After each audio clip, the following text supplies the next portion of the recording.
just a little bit short. Second, and we'll call it 2nd and 1 there. But the ball is on the inside of the 10-yard line. St. Paul's. East Columbus driving now, leading 28-12, still in the first quarter. And there's Nick McClure up the middle, and he is good. Nick McClure with the score. For now it is I believe 34. It is now 34-12 in the first quarter. East Columbus leading the St. Paul's Bulldogs. With 7 seconds left in the first quarter. Now all they need. So it looks like they're going for a field goal try. Derek Young and Martin Lamas about to kick off. Good hold by Young. It's up. Over to the left, and it's no good. No good. 34. East Columbus leading 34-12. And is now they're down by 22 points. So we have seen 47 points here in the first quarter, Justin. And if you like offense and you like defense, this has been a great game for you. Mm-hmm.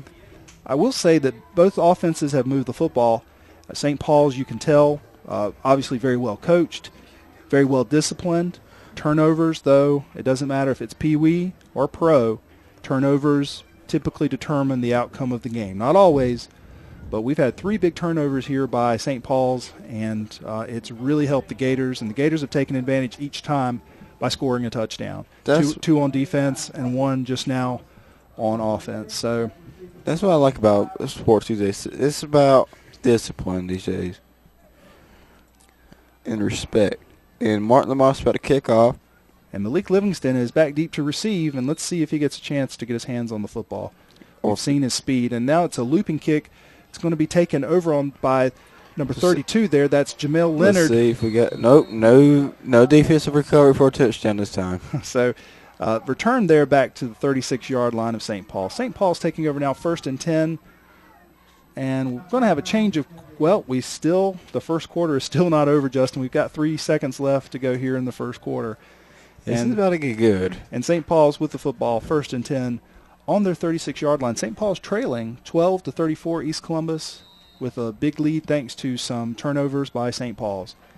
This is what surprised me most is East Columbus' defense this game. Played very well, and we've seen them play very well in the past, and they're definitely holding St. Paul's very well here in the first quarter. Sean Williams taking the football around left side, and he is met immediately by a host of Gators led by Taryn Manning on that right side.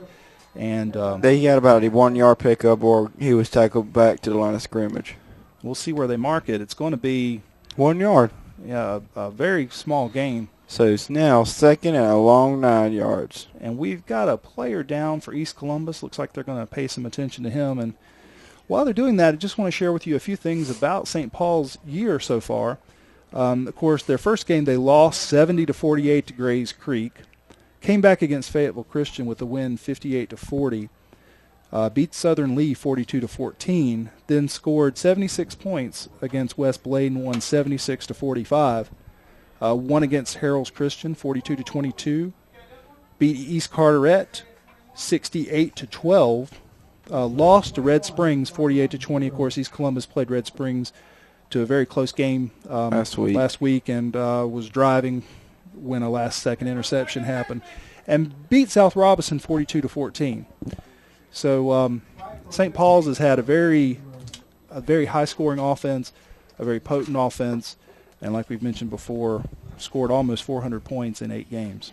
If I had to pick a team or one team for one of these two to beat, go against at a playoff, and it would be a South Columbus game between these two. I think it would be very interesting, and as both of those teams, South Columbus and East Columbus, has continued to develop, that would be a very interesting game. Of course, it's not going to happen because they are actually in different conferences and different classifications, but we've had, and then last week West Columbus had a very big win against Fairmont to position them to possibly do well in the conference. So we talked a little bit about St. Paul's and talked a little bit about their passing game. Just wanted to share with you a few things here, Justin. They have passed for 261 yards against Southern Lee. They passed for 237 against Grays Creek. Passed for 158 against Red Springs. So We know that they can throw the football, and they have a deep threat. And any time you can throw the football and throw the football well, like St. Paul's can, 22 points is not necessarily a big lead. I might not be a coach, but when I hear those big numbers from passing yards, that just puts me my grin ear to ear. I like those big passing yards, and I also love them big rushing yards. Got a few scores now. We're waiting here, injury timeout. We've got West Columbus leading South Robeson 6-0. We talked about that big victory last week against Fairmont, 32-30 that West Columbus pulled out. Parents are coming out. It was number 99 for West Columbus, Caleb Edgell. Gator number 99, Cal Eldridge. East Columbus player coming off, got a lower leg injury, but I think he's appears to be okay otherwise. That's 2 injuries they've had so far, but East Columbus, I know how resilient they are. And Justin, I do have a few scores for you. West Columbus, we said leading South Rob 6-0. Mm-hmm. East Bladen leading South Columbus 21-0. West Columbus 6, South Robinson 0. You're leading South Columbus? Yep. My goodness. So I'm surprised for once that someone's actually leading South Columbus 21-0 at half. Yeah. So we'll keep our eye on that game as well. All right, so back to the field now, and we've got St. Paul's with the football, and that's Kane Banner waiting for the snap, and it looks like we are going to see a really good game in the second quarter. It is still 34-12, and East Columbus is leading. Kane Banner fakes the handoff over the right side, and the defense read that right there. Met immediately there by Brandon Freeman. Nice play there by the left side of the defensive line, led by Brandon Freeman. And we are looking now at third and 7 yards to go. St. Paul's. A long 7 yards. With the football on their own 39-yard line, trailing 34-12 to East Columbus. Banner in the backfield in the shotgun. He's got Williams back there with him. We've got spread right, split left. It's going to be a drop-back pass. And he's got a man open there. It's Dion Gilchrist, and he is taken down immediately short of the first down there by Greg Melvin. I saw number 15, Jimmy Roos, for East Columbus, about to jump a little bit early, but he knew that if he did, he's about to get chewed out by one of his coaches. Okay, Justin, this is a big play here. We've got 4th and 1. St. Paul's now with the football on their own 45-yard line. Big play here. What'd I do? Let's see. What would you do? I'd do a passing play. If they don't have nobody open, you go ahead and run for it. That's what I do. Well, we've seen Kane Banner definitely has options when he gets outside the end. So let's see what happens here now. Banner, 4th and 1. St. Paul's looking for a play here. He's hands off to Williams, and he's up the middle for the first down. You can do that too. Now he's got a 1st and 10. So St. Paul's moving the football a little bit now. So it's now at the 49-yard line. 10 minutes and 43 seconds left. 34-12 in the second quarter. And Justin, a very exciting game. Very exciting game we've got. And St. Paul's now moving the football just on the other side of midfield, their own 49-yard line. And Banner and Williams in the backfield.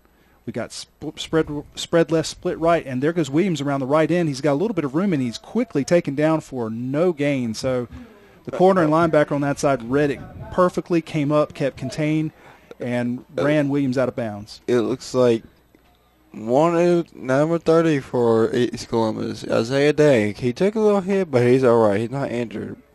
He's got hitting the stomach one good time. I know how that feels, trust me.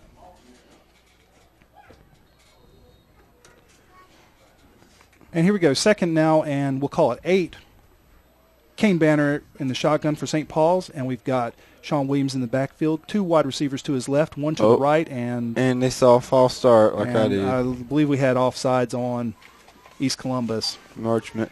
And it seems like St. Paul's, and again, we've seen this a lot. We've seen many teams who are out of that shotgun, that fast pace, you're running, you're trying to get on the defense, you're trying to get established, and then they'll do a quick count and try to draw you off sides. And we've seen that attempted several times, but this is the first time it's worked. So now 2nd and 5 for St. Paul's.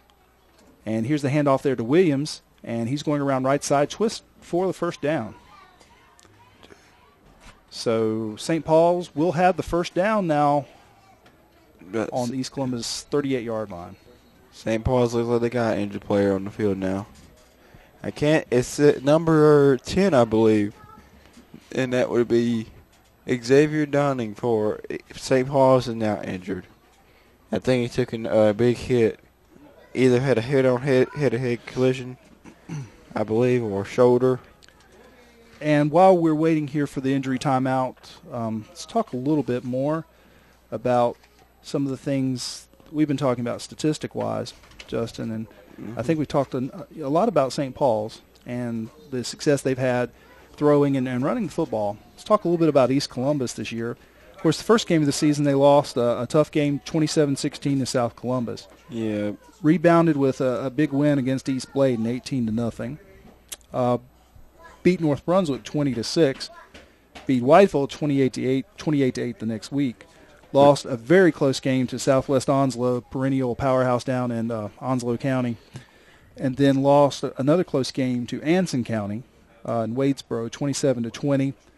Beat East Columbus, West Columbus 46-8, and then had a very tough game against Red Springs, again driving. Definitely. And had a unfortunate play there right towards the end of the game. They had a shot to tie or possibly win the game there. So, I mean, that's a good game. They can fight to hold their ground. I mean, East Columbus and South Columbus and West, all three of those are rivals. They've been rivals since they've all met each other. So, I also do have another score for you, Justin. South Robinson now 6-0 behind West Columbus at the half. So West Columbus over South Robinson 6-0 at the half. Okay, West Columbus actually winning another game. Yep. So, and being a coach, I can tell you, the years I coached, it's amazing what a win can do for you. Definitely. Football is such an emotional game, and it's a game that feeds a lot on the success you've had the previous week. So, very big win for West Columbus, and see how they do against South Robinson. That would be another big win for them again. That would position them to do very well in the conference. When I look at all the sports, I could tell right now that all sports are emotional. I mean, myself as an athlete, I'm a martial artist. I can get pretty emotional. You can be having a Karate Kid moment in a sparring match or something. In football, playoff, you got that 1 second, like the Super Bowl last year, New York Giants versus New England Patriots. Now, they did not stop that They didn't get that interception that the Giants didn't get. They wouldn't have won. So in basketball, it was close between like Miami and Oklahoma City Thunder. And the playoffs for Major League Baseball, that's still to be determined of who's winning that one. So still waiting on the injury to a St. Paul's player. It looks like he just took a big hit, and he's like. And we'll check that. We've got that number. It's Kendall Lowry Ivy for St. Paul's, and he's okay.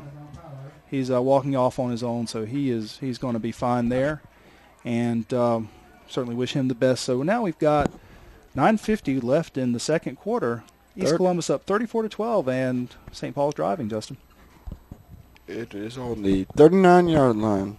St. Paul's with the ball. Now let's see what they have next. And here we go with Kane Banner. Looks like he's checking off. Actually, he's dropping back now into the shotgun. And we've got Sean Williams, single back set, been with him all night. And we've got spread left, split right, 3 wide receivers. And here's the snap.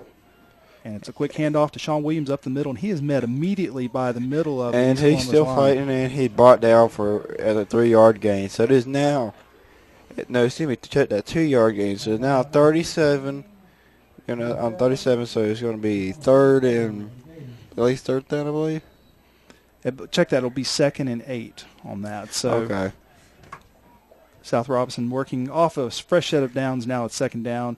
And they're in the base formation, which is shotgun, single back set, and 3 wide receivers. And here's Banner over to the left. He cuts up the middle, gets a good block, and close to the first down. That's probably a 3rd and a long 2, maybe short 1. It's going to be close, right? I think they marked him back a little bit further. And let's see, they may want to measure. No, they're going to call it 3rd and 1.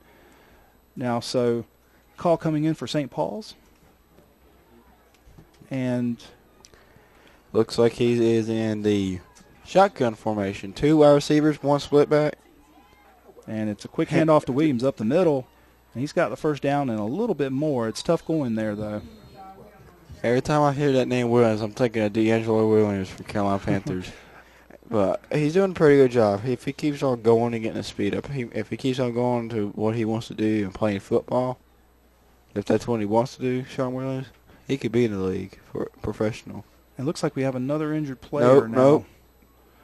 For St. Paul's. Hey, try to get up, but and we'll wait to get a clear number there for you. So we've had some injuries, and I do have to think as a player and a coach, when you have these cool nights, especially the first time you've had them, and this is really the first, I'd say, cool night we've had playing football this year.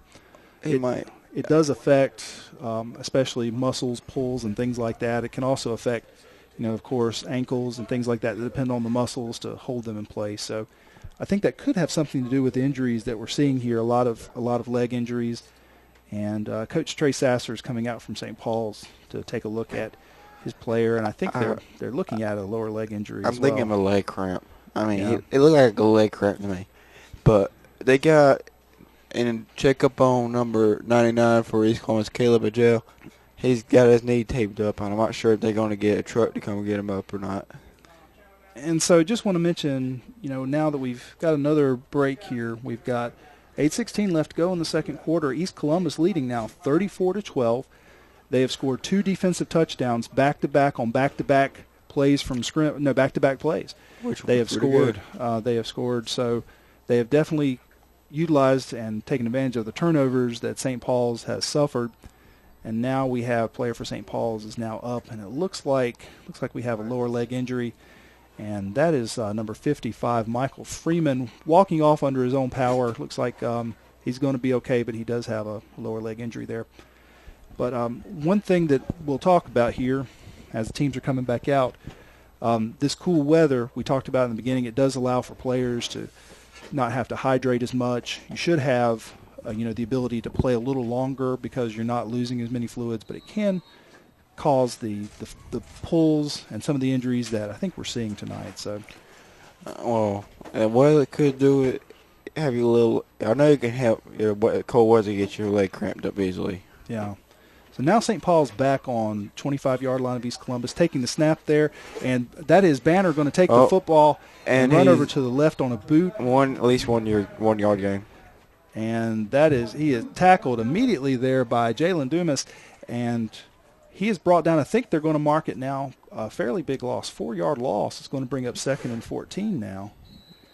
And that was a boot by Kane Banner, and I think they were depending on his speed to get outside of Jalen Dumas, and Jalen Dumas contain. And so Kane Banner is going to be in the shotgun position with Sean Williams as a split back. Snap, and he's going to throw it. Right. And he's got a man open. Open number 5. Caught there. That's Malik Livingston. He's got the football and inside the 10-yard line. Status update on Caleb Agel. He is going to be picked up by a truck and taken to where he can get medical attention. And I think he might be put out from the game. So we've got 2 injured players for East Columbus with leg injuries, which is still okay. And we know how resilient East Columbus can be. And on that play, that was Kane Banner to Malik Livingston for a big gain and a first down. That brings up 1st and goal for St. Paul's. Kane Banner in the shotgun, hands off to Williams, and he is met immediately at the line of scrimmage. Met immediately by the left side of the defensive line. And apparently we got another injured player for East Columbus. Took 1 hit to the abdomen. Number 11, Henry Baldwin took 1 hit to the abdomen area, but he's still walking off. Okay. He's going to stay in the game. So St. Paul's waiting for the play to come in from the sideline. Coach Trey Sasser's Bulldogs driving now inside the 10-yard line. It is 2nd and goal. Now with Kane Banner waiting on the shotgun snap, with Williams in the backfield, 3 wide receivers, and it looks like it's going to be a pitch, and the ball is on the ground, and almost picked up there by Kane Banner, recovers the football, and I thought that Greg Melvin was gone for 6. Kane Banner was able to get on the football, and that's going to bring up a big 3rd and goal now from the 24-yard line. 23-yard line. Check that. When I saw that fumble, I was like, come on, East Columbus, get that ball, get that ball. I thought we were going to see a third. I was about to see a third touchdown for defense. Okay, St. Paul's now needing to gain some yards. They're 3rd and goal and 23 yards away from the end zone.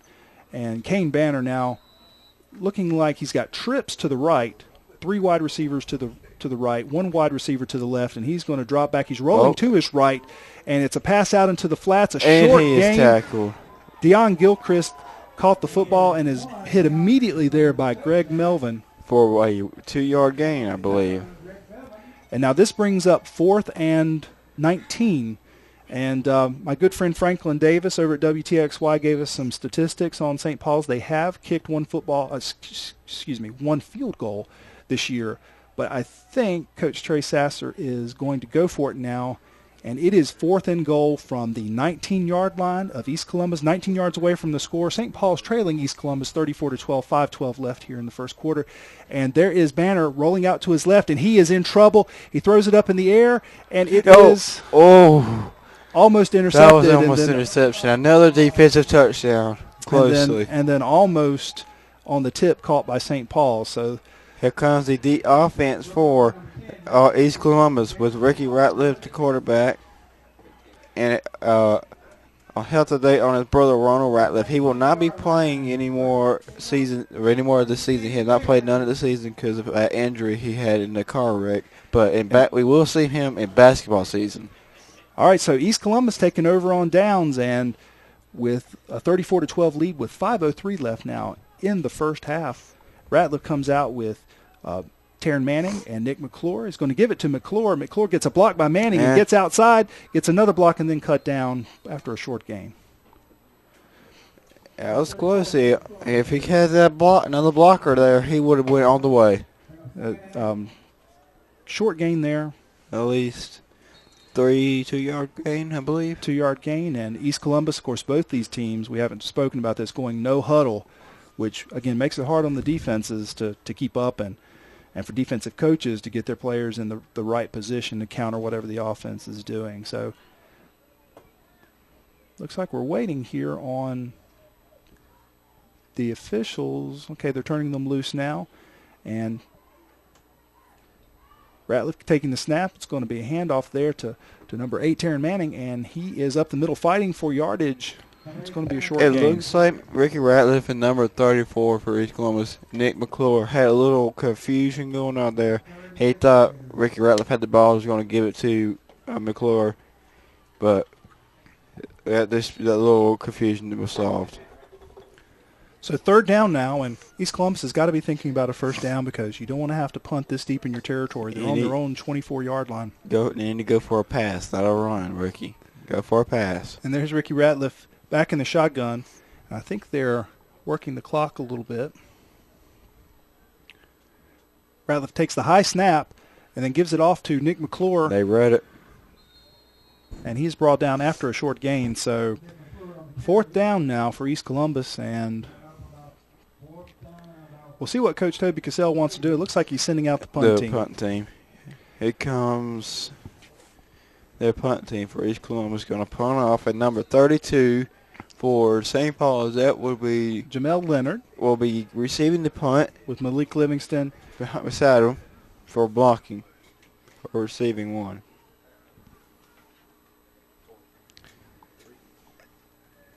And snap the ball. Punt. It's a good kick. Good punt. And it's not going to be returned.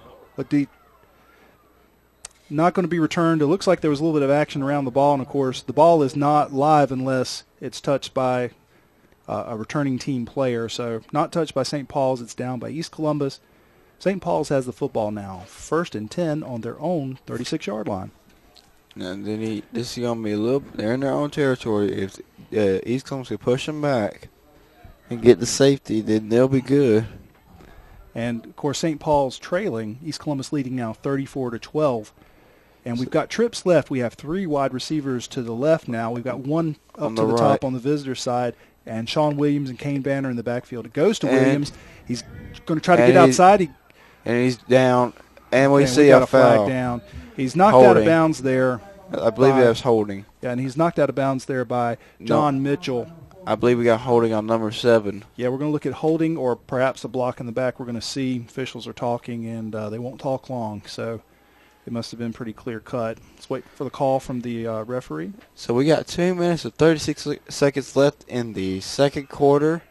Then we're going to go to halftime. So it's now 34 for East Columbus and 12 for St. Paul's.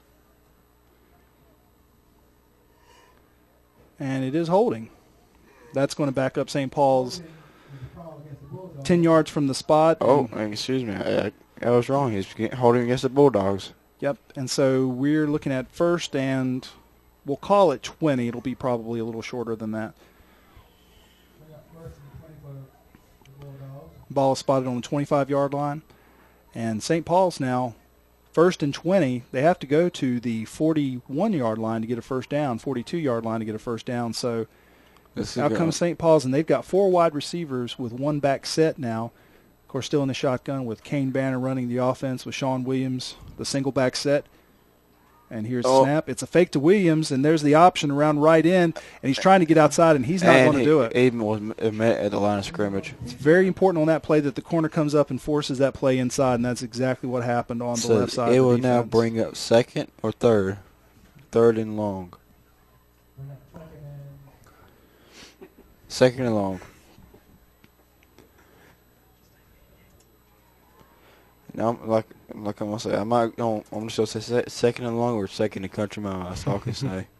That's second and at least 20 after that play, and we got trips, and it's rolling out to the right, and there's Kane Banner throwing off his back foot.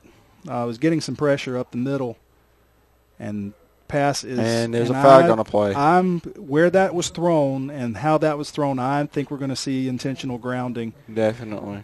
He was in the pocket. There was no one nearby except for the side judge, and he is not an eligible receiver. So yeah. I think we're looking at intentional grounding. We'll see. They're talking to East Columbus, and that should be a 5-yard penalty and loss of down. So let's see what the call is. I'm guessing that's what it is, but let's see what the official has to say. It is intentional grounding, and that is a loss of down. And that is going to bring up now 3rd and 25 for St. Paul's. In the shadow of their own goalpost, trailing 34-12. East Columbus is leading 34-12. A minute 54 left here in the half. And St. Paul's needing a big play here to get out of this hole. So we got a minute and 54 seconds left in the second quarter, 34-12.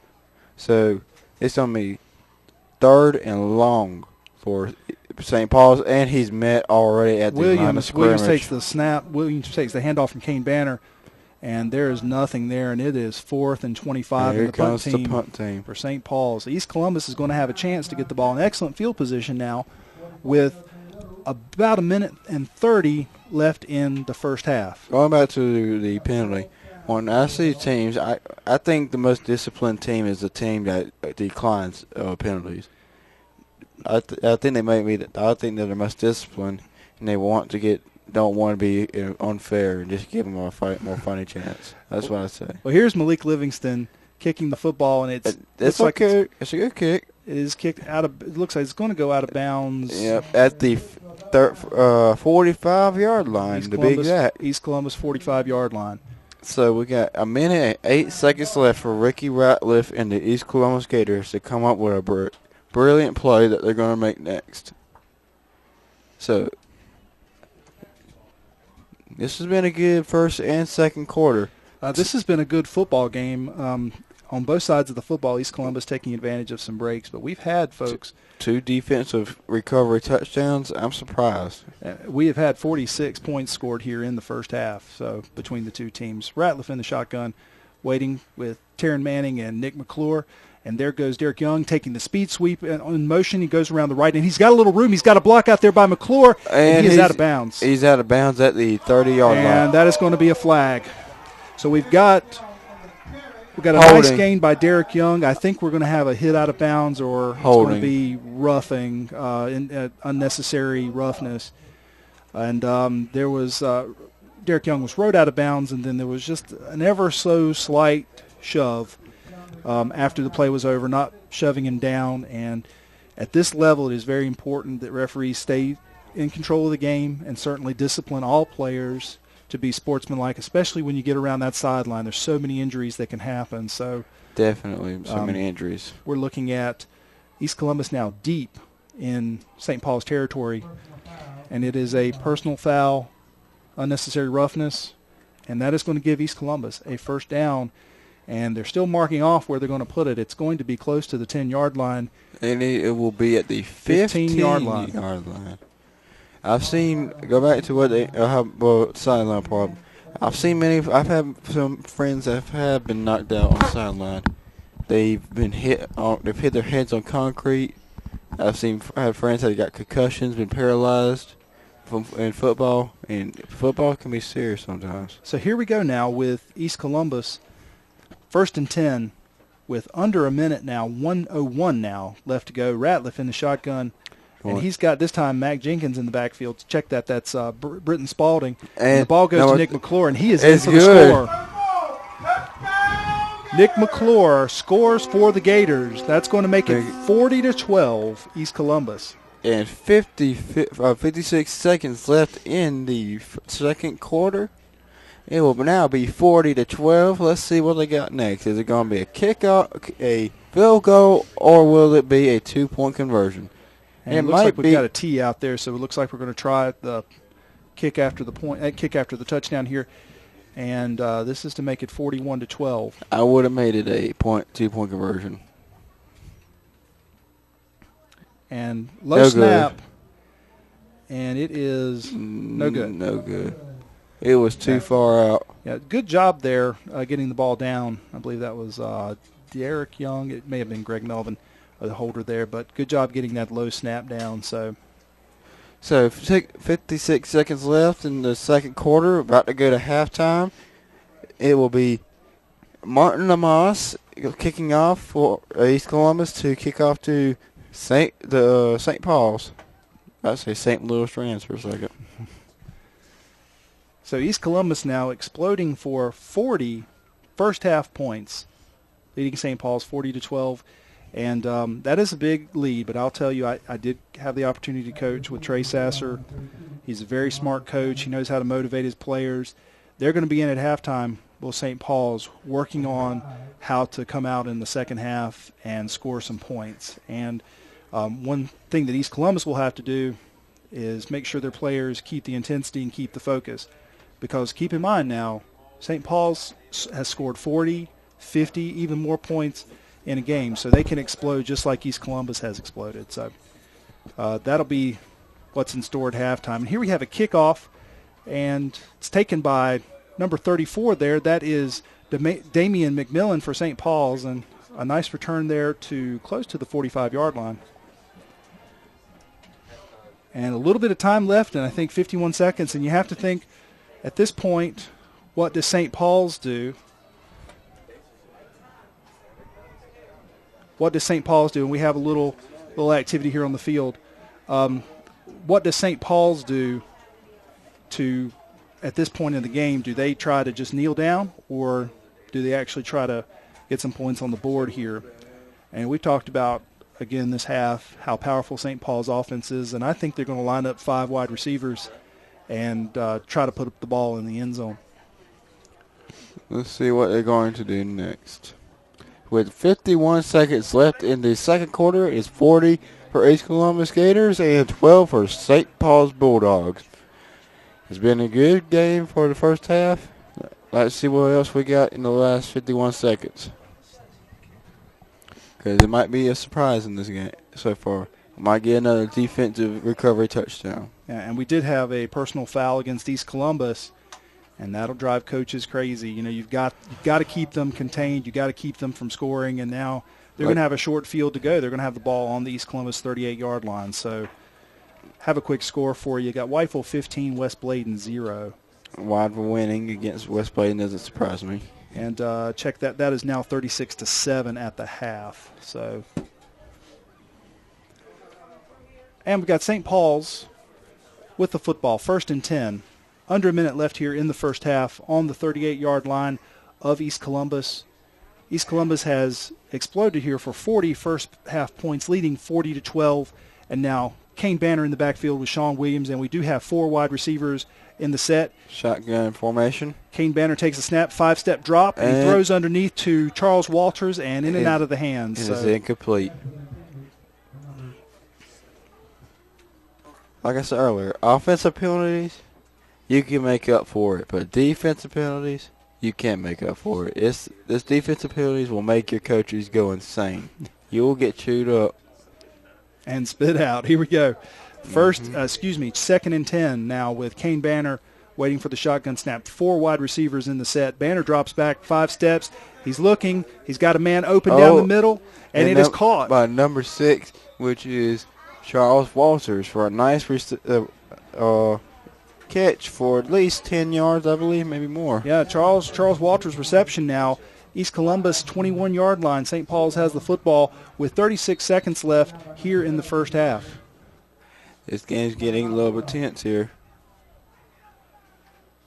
And we got a timeout, I believe, taken by St. Paul's.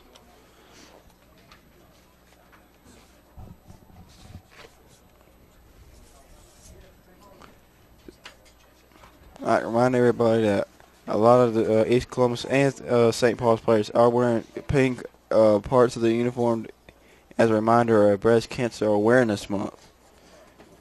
I'd like to appreciate the person who found a cure, and we can't wait to get in breast cancer and make it in for once. And, of course, want to remind everyone you are listening on the radio to WZCO 89.9. We are on the air, licensed to Columbus County Schools, but we're under program test authority, which means we're operating at half power. So we hope to be at full power certainly by the end of the year. And if you're watching us or you want to watch us, you can go to WZCO.org, and there are lots of links there for you. You can watch us on YouTube. If you've got a PlayStation or you've got an Xbox that'll do YouTube, you can watch us there. There are also many ways for you to listen. If you're away, you can even dial up and listen on your regular cell phone. So lots of ways here to listen or watch the game. So here we are now. St. Paul's looking to score. And going for a pass. Banner's in the backfield, and it's caught. Caught by number 1. And he loses the football. Oh, and he was caught, and he recovered it. Deion Gilchrist made the reception, and the ball was knocked out. And we do have a flag on the play. It might be on East Columbus, I believe. It's typically where you see where it was thrown would be pass interference, looking for a call here. And, of course, the referee is talking to St. Paul's quarterback, Kane Banner, to see what the call is. So whatever the case, the ball is going to be inside the 10-yard line of East Columbus. It's going to be first and goal, and our game set here is 29 seconds left, and East Columbus still 40-12 in the second quarter. And check that. I'm not sure who's being put back. There's a little confusion going on. It was roughing the passer against East Columbus. That is a personal foul. That. So we're going to be looking at first and goal, I believe.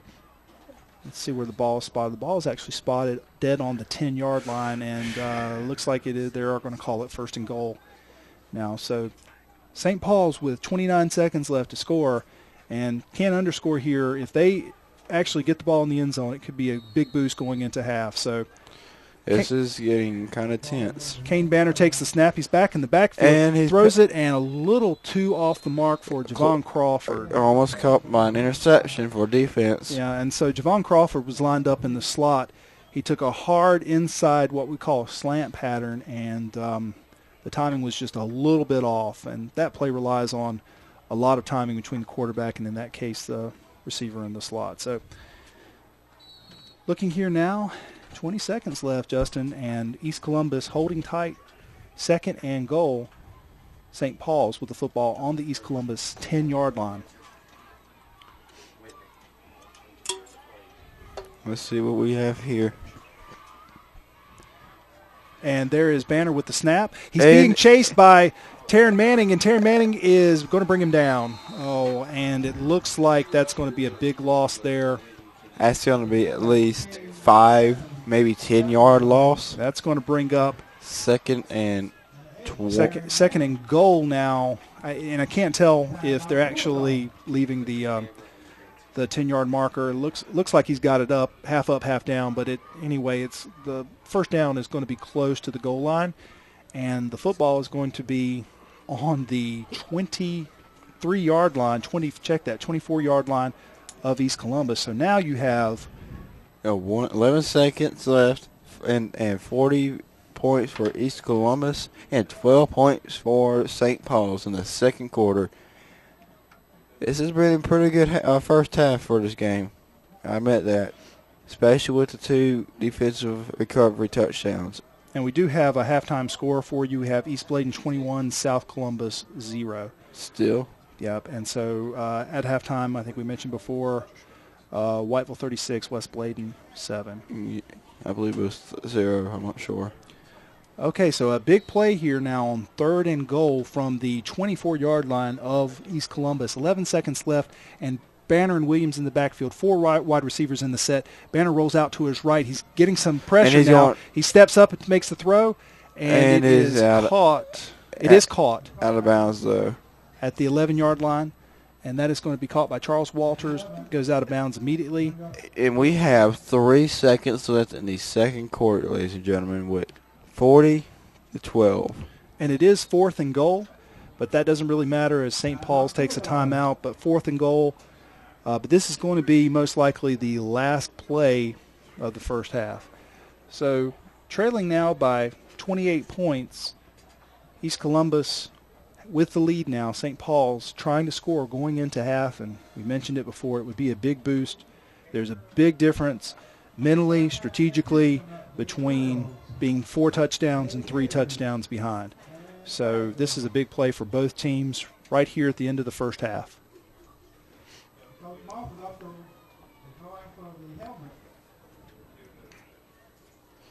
It's probably going to be a last play. They're either going for a run or a pass. I'm not even sure. Well, I think if you're Trey Sasser, what you're really thinking about doing is putting your 4 best receivers out in the pattern like we've seen him do during this series. Let Kane Banner roll to his right and try to find someone open.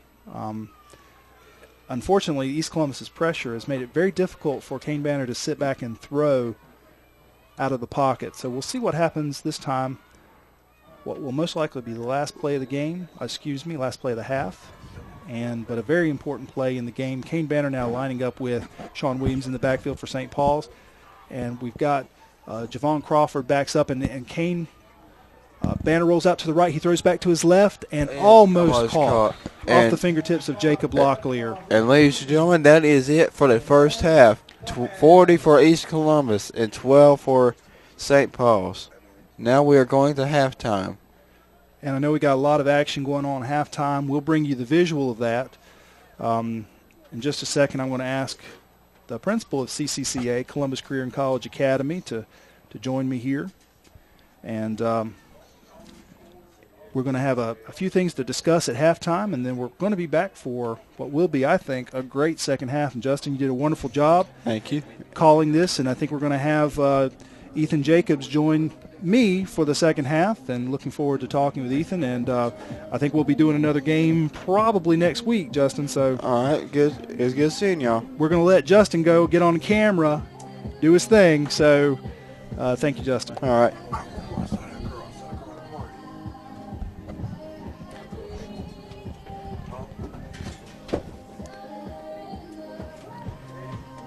And ladies and gentlemen, we are here now with principal of CCCA, Mr. Nicky Hobbs. And Mr. Hobbs has been busy tonight. He's been coaching students. He's been technical director. He's been a little bit of everything. And Nicky, how you enjoying this game? I feel like a jack of all trades and a master of none here lately. It's been busy. Yeah, it's been a busy night.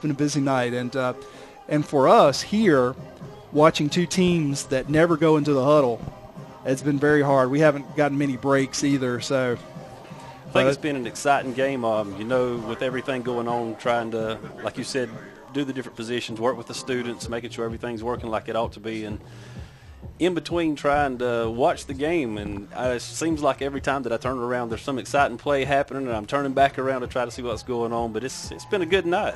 Been a good night. Wanted to talk with you a little bit about some of the things going on at CCCA, and wanted you, if you would, tell us a little bit about what you've been doing this week. All right. Well, first off, we've had a lot of really neat things happening this year at CCCA. You know, last year was the first year opening the campus over at Fair Bluff, and anytime you start something new, of course, you've got those hurdles you have to get over and trying to initiate and get them off the ground and running. But this year's been exciting in the different areas that we are trying to work with, Kelly, that we can actually say that we're actually doing them. I think they've passed the initial stage and are up and running some. Of course, we're not where we want to be, but we're much closer there. For example, the programming and broadcasting department, as you mentioned, the students here tonight, we've actually had the opportunity to broadcast several games this year, and I've got to say that the students are doing awesome, phenomenal.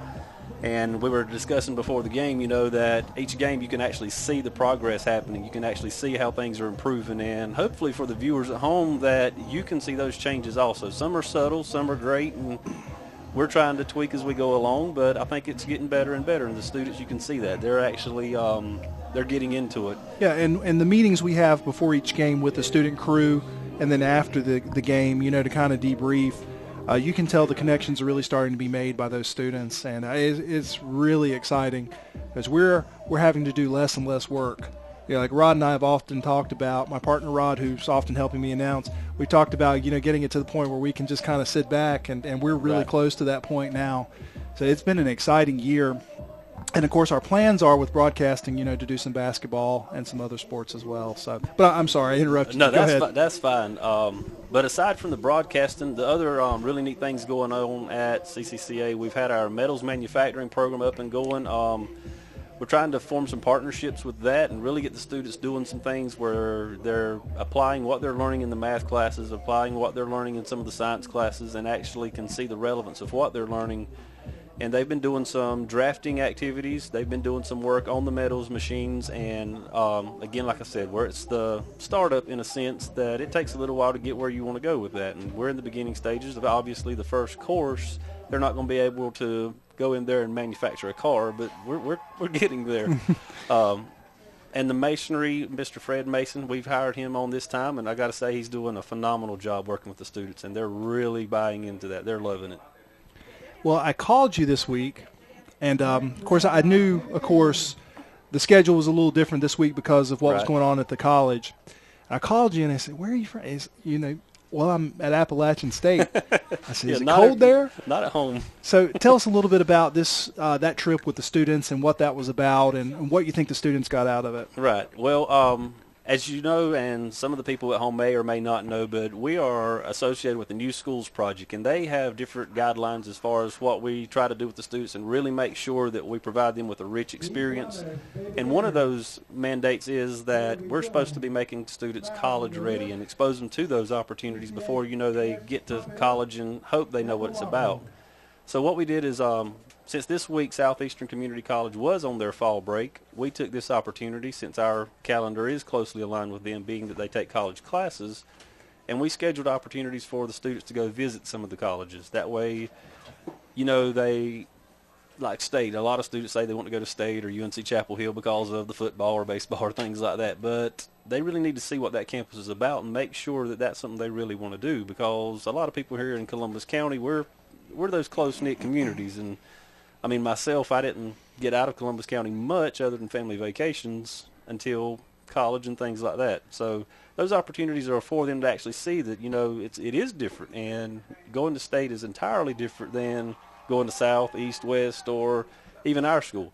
So hopefully through those opportunities, and we visited State, we visited Appalachian State University and a private college, Lee's McCray up there, and expose the students to what it's like, what the college has to offer, what the student life is like, and even the location change, which is drastically different, as we found out climbing the hills and things like that. And Nikki, I appreciate that you went to a large state school like North Carolina State, and then you went to, you know, a smaller state school, and then Lees McRae. And I'm very familiar with Lees McRae because I actually studied dance there. Oh, wow. But we won't go into that because I don't want to bore anybody. But those schools all have different things to offer for students. Absolutely. And, of course, every student is different with their own unique needs.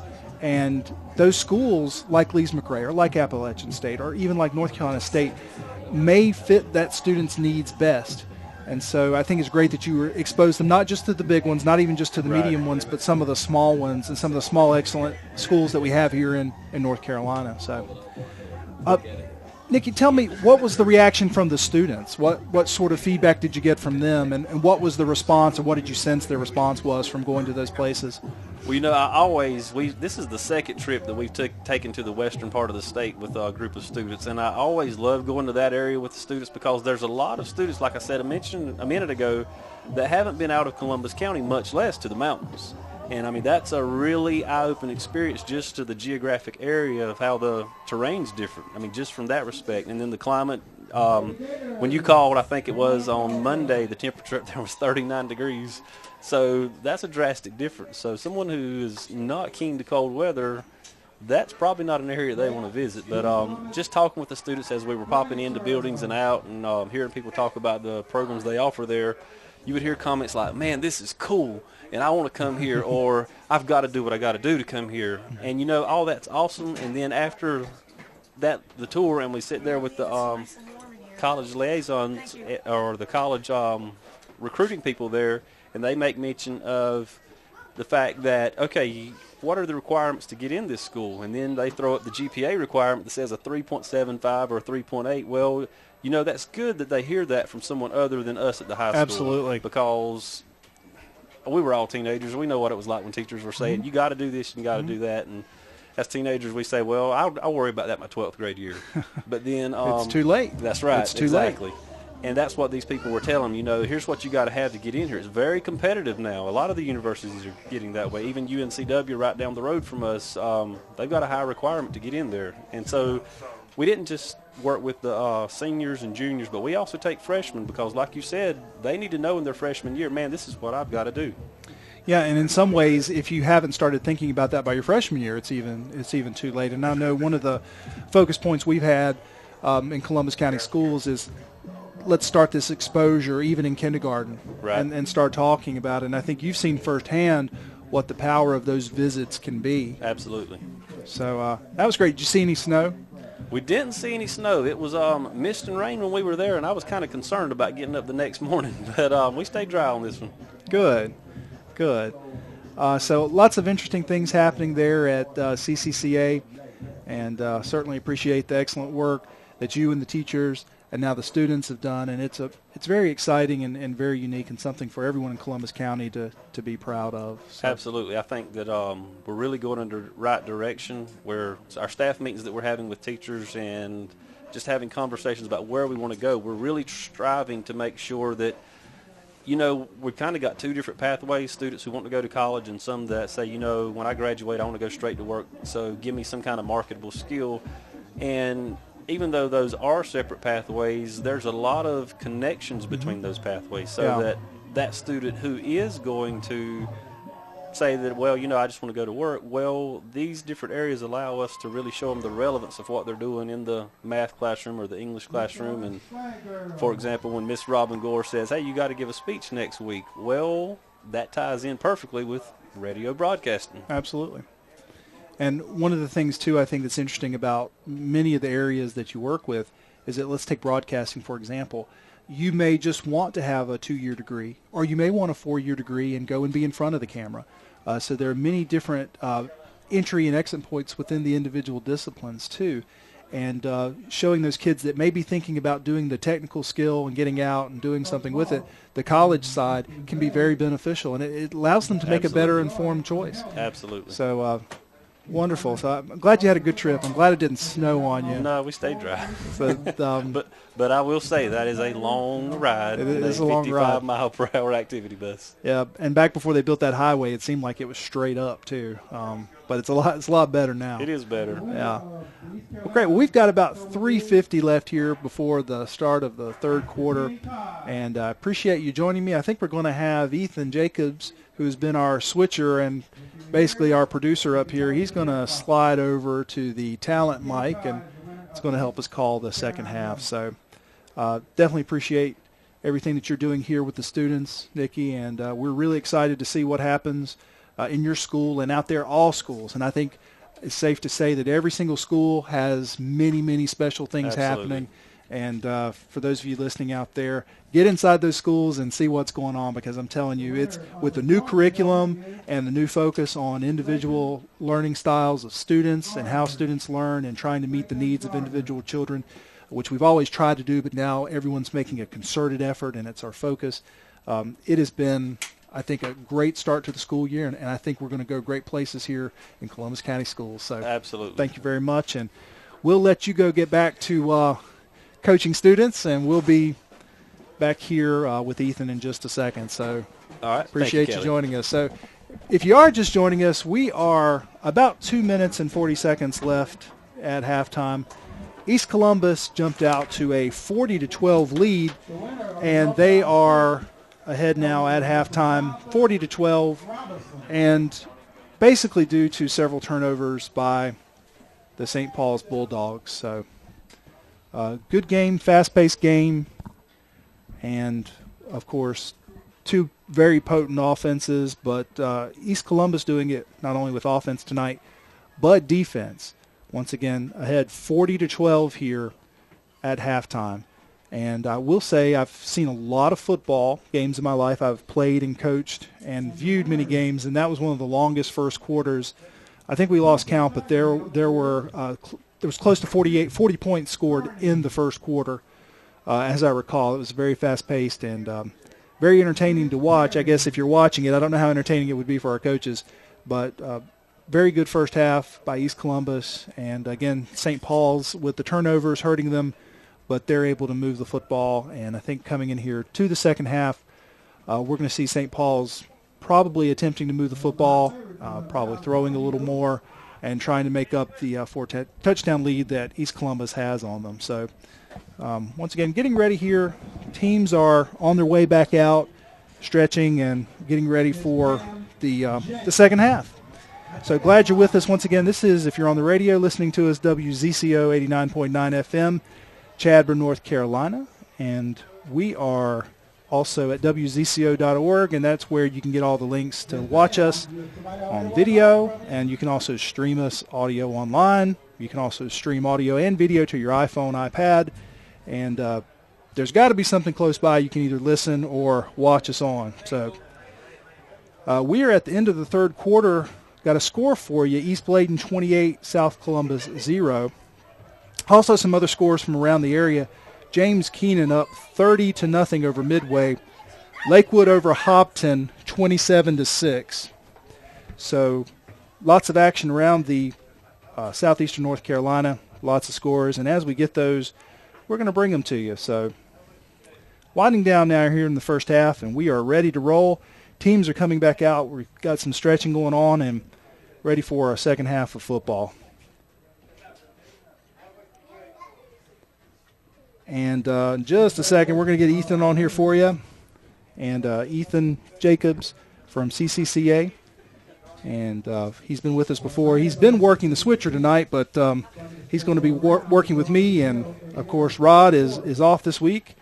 And gave him a break, gave him the night off, and we're going to be having a second half, and next week Rod will be back with you, and I'll be at Cub Scout camp. So we're getting ready to start the second half now, and excited to see what happens. And I believe that we'll see St. Paul's change their approach a little bit. I think we're going to see them opening. They had some success throwing the football.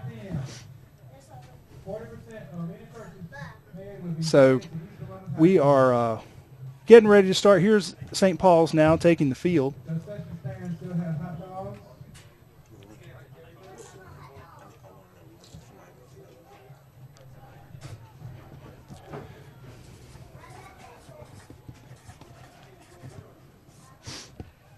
And we are ready to roll just about here.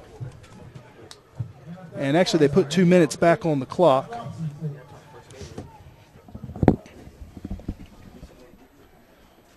And we are just about ready to go here.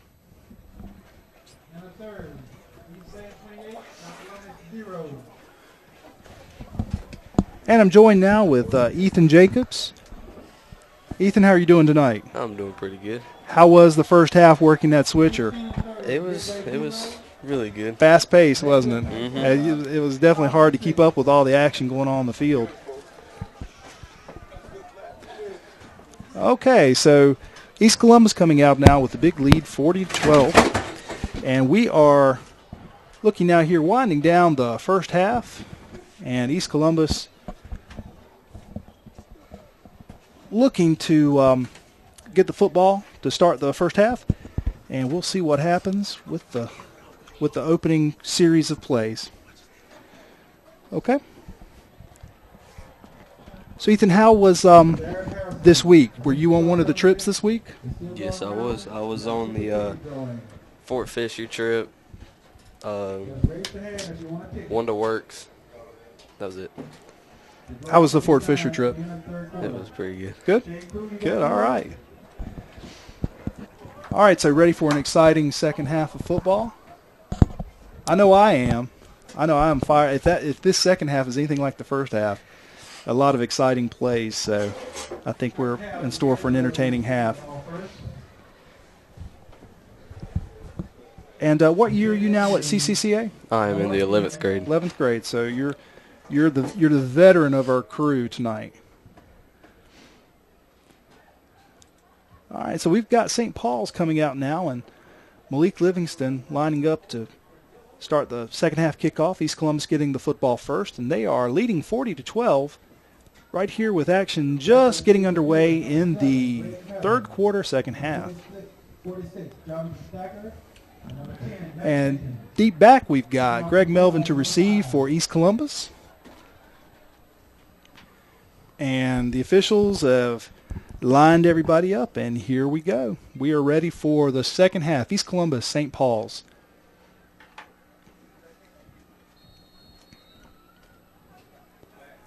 And Livingston's kick is a low kick, and it's taken there by Melvin, and he's running up the center. He's looking for some room on the right side, and he is brought down near the 42-yard line of East Columbus. Takes the ball back to the 43-yard line. First and 10 Gators. And East Columbus in business now from their own 42-yard line. Ricky Ratliff in the shotgun, and he's got with him Nick McClure, and now this time it looks like he's got Mac Jenkins as well. And here's Ratliff waiting on the snap. And there's Derek Young in motion. It's a quick toss over to Derek Young. Speed sweep over around the left side, and St. Paul's is ready for it.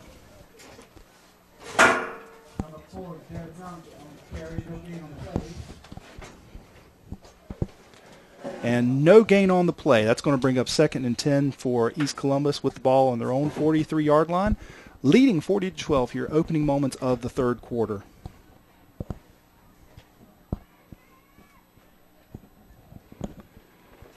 And there is a handoff that is number 34, Nick McClure, over the right side.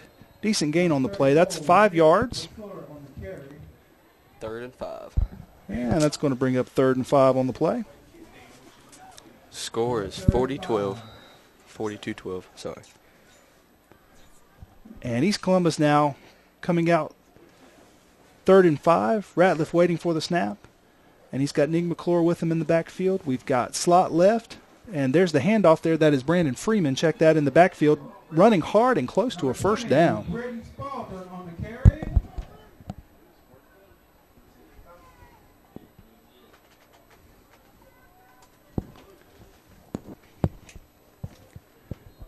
And that is close to a first down. Looks like they want to measure.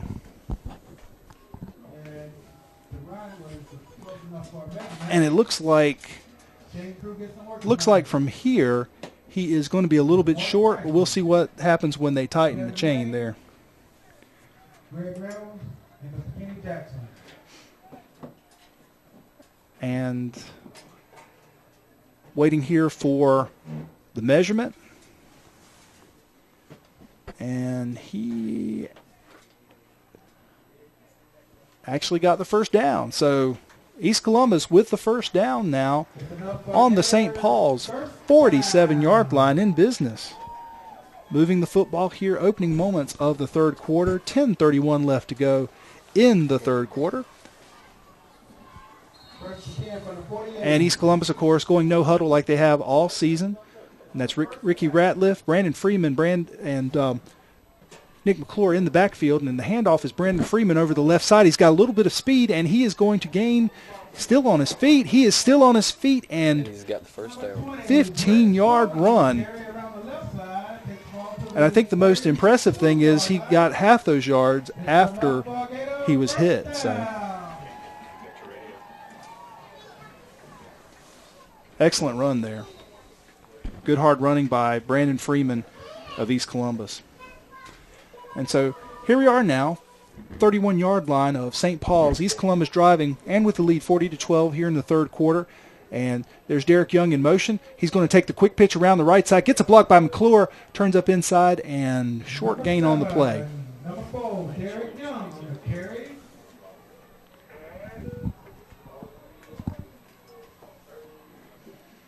And Ethan, that looks like that's going to bring up second and about 6 on that play. And here we are, Ratliff waiting for the call in. And he's got Brandon Freeman and McClure in the backfield. Derek Young split out far to the right. And Ratliff waiting for the snap out of the shotgun. There's Young in motion, and it's taken by Freeman. He's going to break a tackle and get taken down close to the line of scrimmage. Number 20, Prince Paulin, again on the play.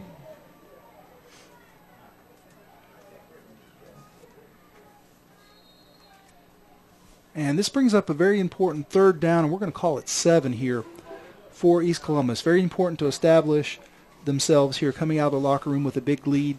And let's see what happens here now with Ricky Ratliff, Brandon Freeman, and number 34, Nick McClure in the backfield. There's Derek Young in motion. There's the snap, and it's the handoff. No, it's a fake there. Ratliff keeps it. He goes around left end, and he is close to a first down. I think he's going to be a little bit short. So he faked the speed sweep to Derek Young, kept the ball himself, and followed Young right over left tackle. And it's going to bring up fourth down and about 2. And a big play here early on in the first quarter. East Columbus leading 40-12 with 8:20 left to go in the third quarter. And Ratliff is now, check that. That looks like that is Freeman under center. That was Ratliff, excuse me. Ratliff was under center, and the give was to Nick McClure straight up the middle, and he is close to a first down. It's the first time tonight that I remember seeing Ratliff under center.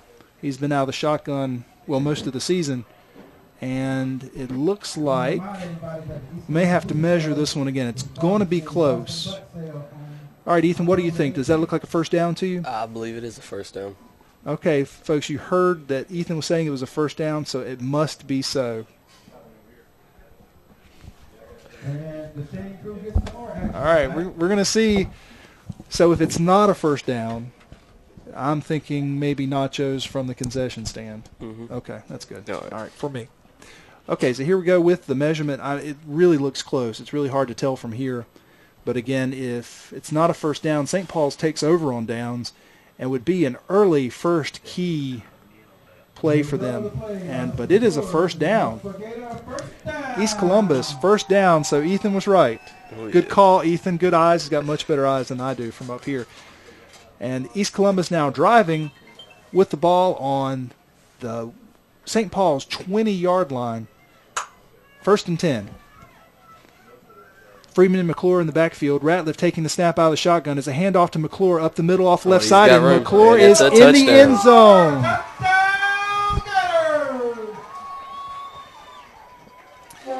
And that was a run right up the middle off center and left guard. Excellent blocking on that side of the line. And that is going to make it 46-12. East Columbus winning now with 7:50 left to go in the third quarter. Excellent job, East Columbus, coming out of the halftime break, establishing themselves, doing an excellent job. And so here we have the try after touchdown, and that's kicking here. And low snap, ball is up, and it looks like it is good. And that was Martin on the kick, and that's going to make it 47-12 now. 47-12, East Columbus with a comfortable 35-point lead. And we are looking now 47-12, 7:50 left to go in the third quarter. All right, so we said we were going to see offense at the beginning of this game, and we have certainly seen plenty of offense. I think the 3 turnovers from St. Paul's really hurt them. Obviously, East Columbus taking advantage, scoring 3 touchdowns off those turnovers. And without those turnovers, this game, quite frankly, could have a completely different complexion. But here we go now with Malik Livingston back deep to receive for St. Paul's. And I believe it's Martin set to kick off for East Columbus. And we've seen a lot of short, low kickoffs from both teams. As a matter of fact, from St. Paul's, they typically don't even use a tee. They place the ball flat on the ground and try to kick it as hard. And, of course, the hope is you hit it off with somebody and you're able to recover it. So see what happens here. Again, Livingston back deep to receive for St. Paul's. And it's a squib kick once again, and it's hit, and it's on the ground. And number 10, that is Xavier Downing for St. Paul's, fell on the football and was almost recovered by East Columbus. So St. Paul's now in business, trailing 47-12 East Columbus. In the lead, they have the football, St. Paul's does, on their own 34-yard line. 1st and 10 now with Kane Banner and Sean Williams in the backfield, once again running an offense much like East Columbus. Shotgun, single back set. They like to throw out of this formation. They do run a little more 4 receiver. They've got 3 receivers spread right, split left right now, and there is Kane Banner waiting for the play, and he takes the snap, he hands it off to Williams, and no going. Williams on the carry, tackled by number 30, Isaiah Day. Second down. And they got 10 to go. All right, so 2nd and 10. St. Paul's quickly up to the football, and that's Kane Banner waiting for the snap there with Williams. And he takes the snap. It's a 5-step drop back, and he's got a man open, and it's dropped. Deion Gilchrist for St. Paul's had an opening. He was well covered, but the football was thrown on time, but could not hang on. And it's still 3rd and 10. 3rd and 10 now. Kane Banner waiting for the play and telling his line. We have 3 receivers. Check that. We've got trips right, spread left. We have 4 receivers in the backfield. Banner up back to pass and getting a little bit of pressure. He's got a man up. It's tipped. Tipped by East Columbus. It looks like that is number 11, Henry Baldwin, was back in zone coverage and was able to get his hands on the football across the middle. And that is an incomplete pass. And I believe, judging from the change in personnel, we're looking at a punt from St. Paul's. Big defensive series there now. East Columbus coming out, scoring immediately, and now holding St. Paul's very potent 400-point offense to a couple of series and out. So here's Livingston back to punt. It's a high snap. He gets it down, and looks like it's going to go out of bounds.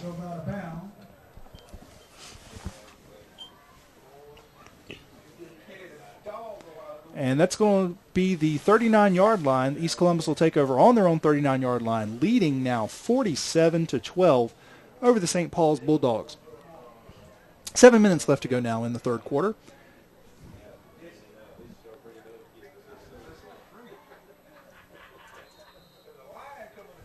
And East Columbus now back on the football. And Freeman, McClure, and Ratliff in the backfield. Here's the snap. It's a handoff to, it looks like Freeman. And he breaks a tackle, moves to the inside, and makes a gain. And he's still running. He's still on his feet. No whistle yet and he is now down 4 very hard-fought yards there.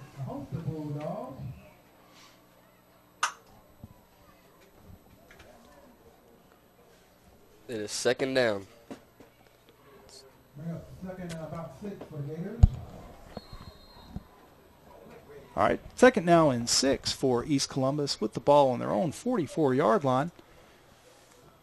Freeman, McClure, and now Ricky Ratliff at quarterback, waiting for the snap. Got one man split to the left, and here's a handoff to Nick McClure. He goes over left side. He's got a block. It's first down. And a first down by East Columbus. Nick McClure with a 7-yard run, and they are now in St. Paul's territory, driving the football. 49-yard line of the Bulldogs. It's enough for Gator first down. And East Columbus back quickly on the football. Got the ball on the Bulldogs' 49-yard line. Ratliff waiting for the snap. You've got flanker left, one wide receiver to the left. You've got a tight end left and right side.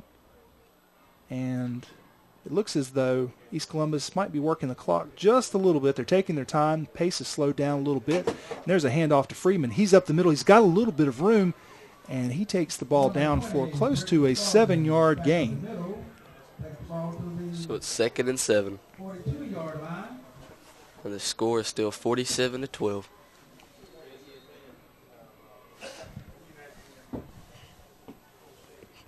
And here comes the play. And again, East Columbus with this lead, keeping the ball on the ground. Coach Cassell is really working the clock. Each play is taking a lot longer than it typically does. East Columbus taking their time. They're running out of 2 tight ends, which is something we haven't seen a lot of. They've got 2 backs in the backfield. Still out of the shotgun, though. Here's the snap. It's a high snap, and it's given, and it's fumbled, and it's recovered by the Bulldogs. High shotgun snap. It was a high snap. Ratliff bobbled it, got it in Freeman's hands, but barely, and then it looked like the ball was dropped. So I believe that is their first fumble of the game. I believe so.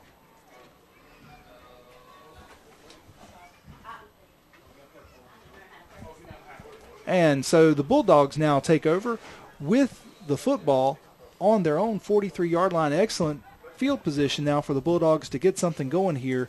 And it looks like they're going to come out with spread right, split left, 3 wide receivers now with, of course, Sean Williams, where he has been all night, right beside Kane Banner in the shotgun formation.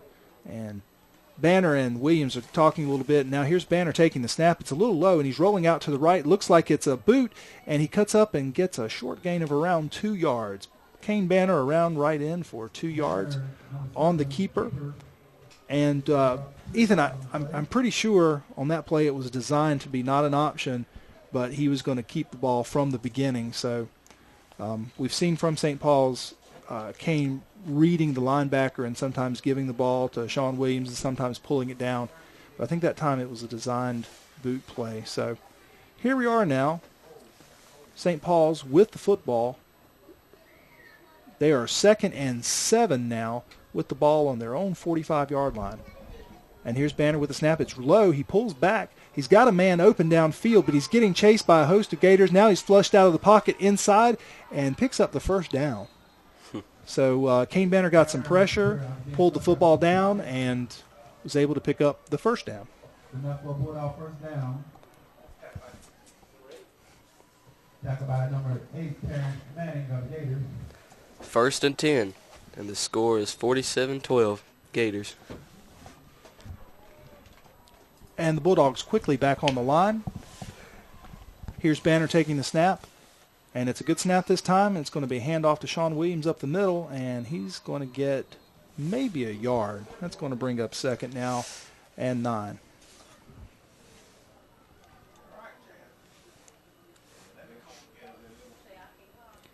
Got a couple of scores for you. At the end of third, we have East Bladen 28, South Columbus 0, and we have West Columbus and South Robinson tied at the end of 3. And now St. Paul's on the football. Banner waiting for the snap. It's a little bit low. He's back to pass. He's got a man open in the slant, and it is almost intercepted. It was a little bit high there for Malik Livingston, and East Columbus was back in zone defense and almost pick that off. All right, so brings up now 3rd and 9 for the Bulldogs. And it looks like we have a flag down. Flag down on the play. And having a conversation with St. Paul, so we got to assume it's on the Gators here, waiting for the call from the official. And number 66 is like he's hurt. Looks He's like limping off the field. Unsportsmanlike conduct against St. Paul's. So that's going to back it up 15. And I think what the official was doing in that case is he was actually talking to the player with the penalty. And it's a good job by the officials to again, remind the players this is a game about their sportsmanship. And good job by the officials to make note of that and to talk to the players, not just throw the flag. So here we are now, 3rd, and I'm just going to call it 25 because it's a lot. But St. Paul's, with a long way to go for the first down, they are now back inside their own territory on the 41-yard line and trailing 47-12. East Columbus leading 47-12. And now Kane Banner, quarterback for St. Paul's, waiting for the snap. Here's the snap, and it's a drop back by Banner. He's got a man open. He dumps it off there to number 25, Javon Crawford. But it's a little low, and it's incomplete, and that's going to bring up 4th down now for St. Paul's. And we got to change of personnel. So I am thinking that they're going to at least line up to punt.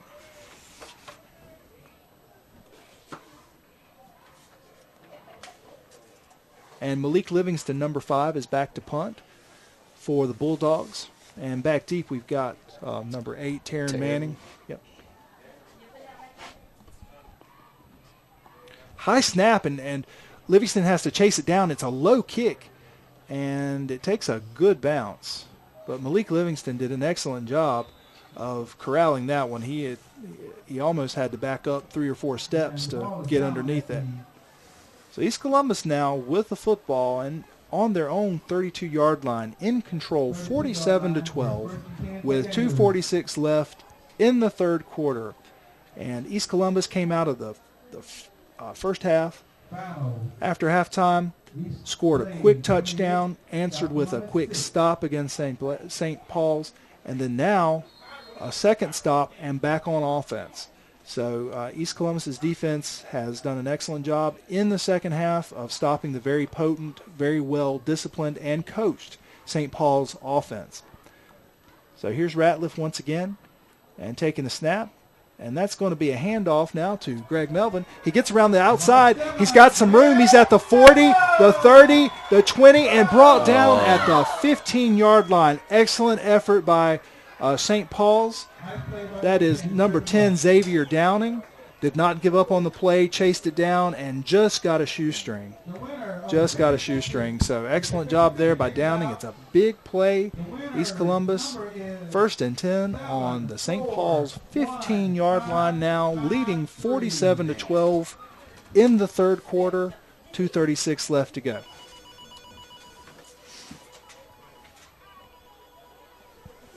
And we do have a final, East Bladen over South Columbus. This is a final 28-6. 28-6, that's a final, East Bladen over South Columbus. Ratliff on the keeper up the middle. So he's brought down on the 10.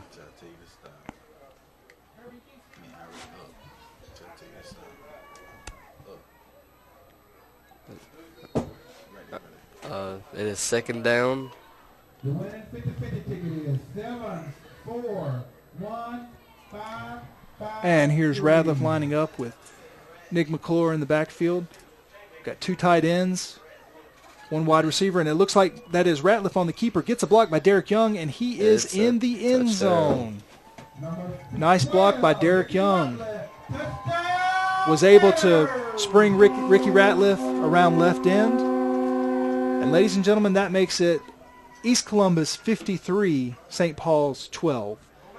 With 1:51 left to go here now in the 3rd quarter. If you have the winning ticket, come to the press box. So big run there, which set up the Ricky Ratliff around left end. And East Columbus in control, 53-12 here, waiting on the kick. And the kick is up. And it's good, I think. Yeah, it's good. All right, so that's 54-12. So big night for the East Columbus offense and defense. And Ethan, if I had to think of a turning point in this game, of course we've got a little ways to go. But if I had to think of a turning point, it was those 2 back-to-back fumble recoveries for touchdowns by East Columbus on successive plays. That was a big turning point, and East Columbus has not looked back ever since. So excellent job there, and good job. And again, St. Paul's is a very well-coached team. I have a feeling that Trey Sasser is going to have them ready to go next week. And, of course, again, we have some football to play here. But it's been a good football game overall. And, of course, both teams, I think, can be proud of the way that their teams have played. So now Martin's getting ready to kick off. And back deep, we've got Malik Livingston. It seems like he's everywhere. And do have an update for you. West Columbus and South Robinson going to overtime, tied at 6. So West Columbus and South Rob in overtime. Sounds like they've got a good game there. And here's the kick. It's a deep kick now. Livingston's going to catch it on the fly. And he's got a wall of blockers up front. He makes one miss. He gets to the outside. He's got a little bit of running room still on his feet. And he is taken down now at the 42-yard line. 42-yard line. Excellent.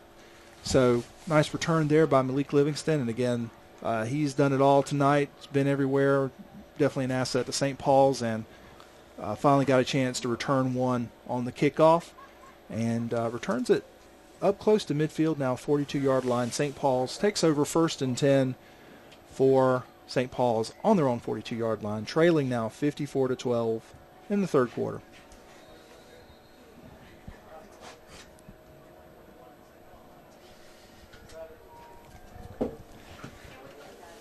And here's Kane Banner waiting for the snap.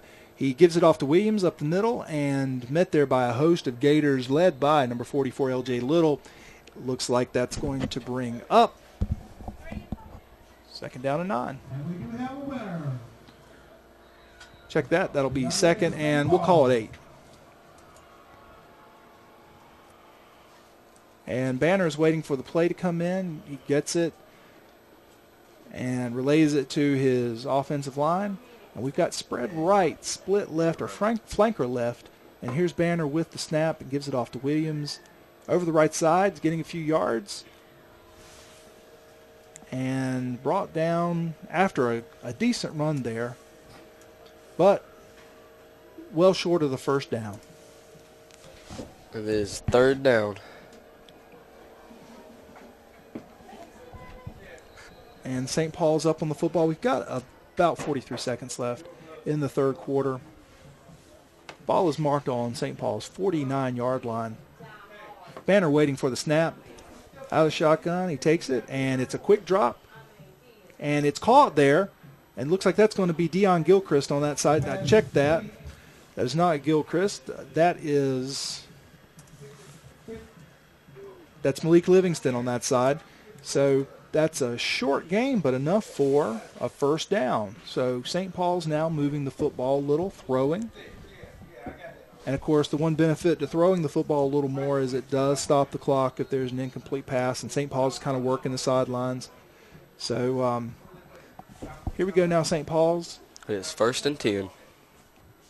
And there's Banner back to drop. He fakes one way. He's got a man open deep down the sideline and couldn't make it. Malik Livingston just a little bit out of bounds for him.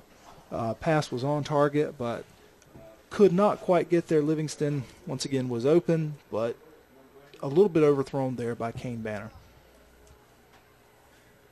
So here we go now. Ball is on the 42-yard line of East Columbus. East Columbus leading 54-12 here in the closing moments of the third quarter.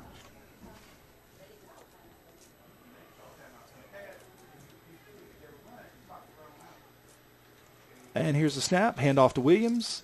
Up the middle. He's got a 1st down. He keeps fighting, and looks like he's going to be about a yard. No, check that. He does have the 1st down. They're going to give him forward progress. Going to move the chains here, and now South St. Paul's. And I think, are they going to be able to get, that's the end of the third quarter. So, end of the third quarter here, Gator Field, and we have a 54-12 lead. East Columbus well in control. So, few scores here for you. End of the third quarter, we have Whiteville 43, West Bladen 13. And we're waiting for an update on the West Columbus South Robinson game. Last we heard, it was an overtime tied 6-6. So, waiting and looking for an update there. We know that's a big game. And just to update you, if you haven't heard, we do have a final score now. And that final is East Bladen 28, South Columbus 6. So, coming out of the change of quarter, changing sides here. And I've got Mr. Aaron Yates with me now. It's going to take over for the fourth quarter. Hola. Aaron, great to have you here. Appreciate all the great work you're doing with the students out here. And I can tell you we're very proud of the program and the work that you're doing with them. And I think you'd agree the kids are, man, they're really doing a good job. Yeah, they're getting better and better every game. Yeah, and, of course, that's what everything is about in education is you get a little better every time you do it. So, all right, here we have St. Paul's now up on the football, and we've got spread right, split left, and we're looking at the first play of the fourth quarter, and it's a low snap by Banner, and he picks it up, and he's getting some pressure. He throws down the middle. Good pass there by Malik Livingston, catches it on the run, and it's going to be a first down, and it's going to be first and goal for St. Paul. So Kane Banner takes the football, low snap, picks it up, gets some pressure, steps into pressure, and throws a strike to Malik Livingston. So, yeah, that was a pretty good correction by the quarterback after that low snap. Excellent job. I think we've seen how Kane Banner has racked up so many yards this year throwing the football. Yeah. He's got great accuracy when he has a chance to throw. All right, Kane Banner waiting for the snap. We've got two wide receivers to the right and a wing left there, and that looks like that's going to be a handoff to Williams. And he is going to go in for the score. Touchdown. So that is Sean Williams with the score. That is going to make it 54 now to 18. And that's St. Paul's first score since the first quarter? I believe so. The East Columbus defense has shut down the Bulldogs offense, and that's a major feat considering they've scored in the 50s on a couple of occasions and in the 40s as well. So we'll see what happens here. Looks like they're lining up, Aaron, for the two-point conversion and waiting for the play to come in. And there's Kane Banner getting the play, relaying it quickly to his offensive line. We've got two wide receivers to the right, one to the left. And Banner waiting for the snap. He takes it. It's going to be a pass. He drops back with a little bit of pressure and is almost intercepted, but is incomplete. So the point after touchdown is no good.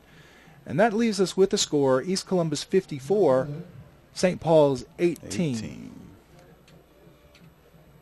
That was a pretty good drive for St. Paul's that time. That was a good drive, and I think if they'll get a chance to touch the football at least a couple more times, I think you're really going to see them try to open things up and put the ball in Kane Banner's hands and just say, hey, let's throw the football down the field.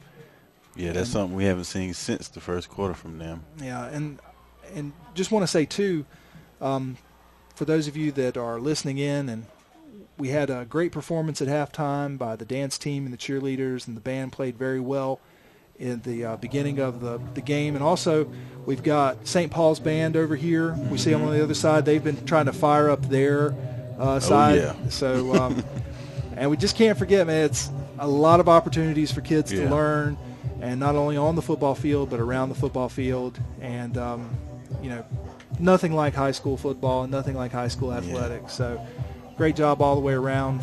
They look like they're having a good time, even though it's 40 degrees outside. Absolutely. I'm glad I'm not out there. Oh, man. It even looks cold. All right, so here we are now. The kickoff, it's a low kick, and it's going to be taken there by, I believe that's Derek Young. He's on the right side, and he's got a little bit of room. Got some room. And we'll have to check that number. And brought down right at the 30-yard line. Almost broke it. And we've got a number on that. I believe that is going to be Jonathan Stacker on that play. So he takes the squib kick, pushes it right up the middle, and East Columbus takes over 1st and 10 on their own 42-yard line with a commanding 54-18 lead now. 11:22 left to go in the fourth quarter. Are they keeping Ratliff behind the center this time? I'll have to look and see. 'Cause I know they've been swapping them in and out during the game. And Yeah, he's out there. It looks like it is Ratliff, and he's got McClure out there, and I believe that's also number 22, Jalen Dumas, I believe. We'll have to check that number. And here's the snap, and that's a handoff inside, and he's got a little bit of running room and close to a first down. Picked up about 9. Excellent run there. And that is, I believe, number 22, Jalen Dumas. So that brings up 2nd and 1. Nice for the 9-yard Gators. pickup by number 22 there. And in comes Greg Melvin now in the backfield. Greg And Melvin, he's quick. very quick. And I can tell you East Columbus is now starting to think about a little bit of clock management now with the big lead. Yeah. And you're going to see them running the football and keeping it on the ground now with about 11 minutes to go left here in the fourth quarter. And, again, East Columbus, very well-coached team, just like St. Paul's, really working the clock, and their coaches communicating with them, telling them when to start the play. And Yeah. nice clock management here by East Columbus. And here's the snap to Ratliff. It's going to be a quick handoff, and not much there. Not much going. And St. Paul's, good job that time on defense. He might have. He lost one. And that was on Brandon that play. Freeman on the play. Britton Spalding on the play, 2nd on the and carry. 11.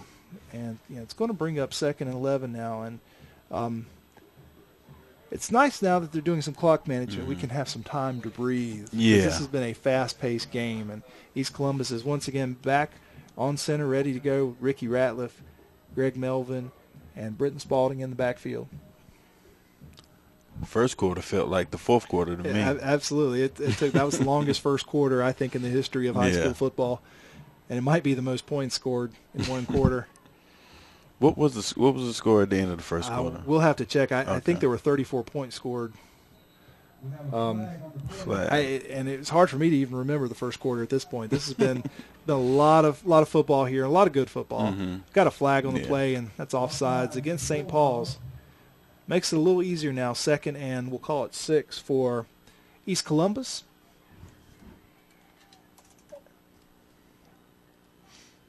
And we are still waiting on South Robinson, West Columbus score. Of course, we'll be at West Columbus next week. Bring Okay. you the game. And that's against Red Springs? I believe so. Yes. Be a good game. We watched them last week. They were a pretty good team. Excellent team, a lot like the teams that we've seen. That just their quarterback is more of a pocket passer. Yeah. But very accurate, very accurate. Here's Ratliff waiting for the snap, and it is a quick handoff. No, it's a pitch, Option. and the ball's on Fumble. the ground, and it was recovered by Okay, Greg picked Melvin. it It was a fake to this side off tackle, and then an option. And the pitch to Greg Melvin was a little difficult to handle. Ball's on the ground, but he does recover. But it does bring up 3rd down. Yeah, that option play, that's a very scary play, especially when that end comes crashing down to the quarterback. Yeah, And pitcher to take that hit. Yep, and sometimes quarterbacks like to pitch it a little early when they see yeah. that end crashing down. All right, Ratliff back in the shotgun, waiting on his coach to tell him when he's got enough time taken off the clock, but not enough time to draw a delay of game.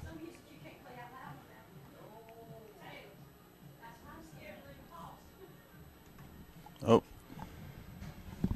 Greg Melvin on the outside. He's tackled.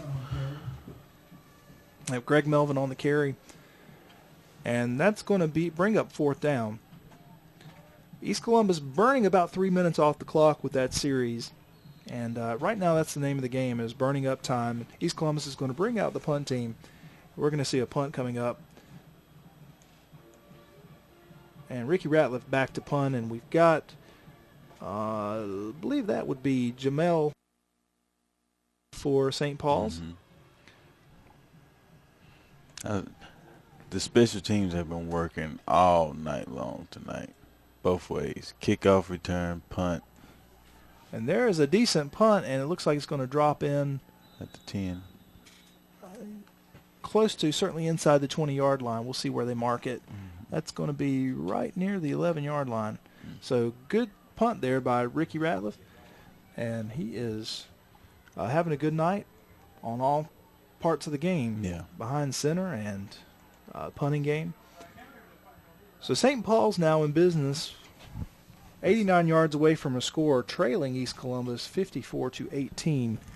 And East Columbus, if you're just joining us here at WZCO and WZCO.org, we had 2 back-to-back fumble returns for touchdowns by East Columbus that St. Paul's has never recovered from. Yeah. And that set the tone, and East Columbus has been able to move the football and stop St. Paul's pretty much the entire game. Ooh, nice hit by number 44 for East.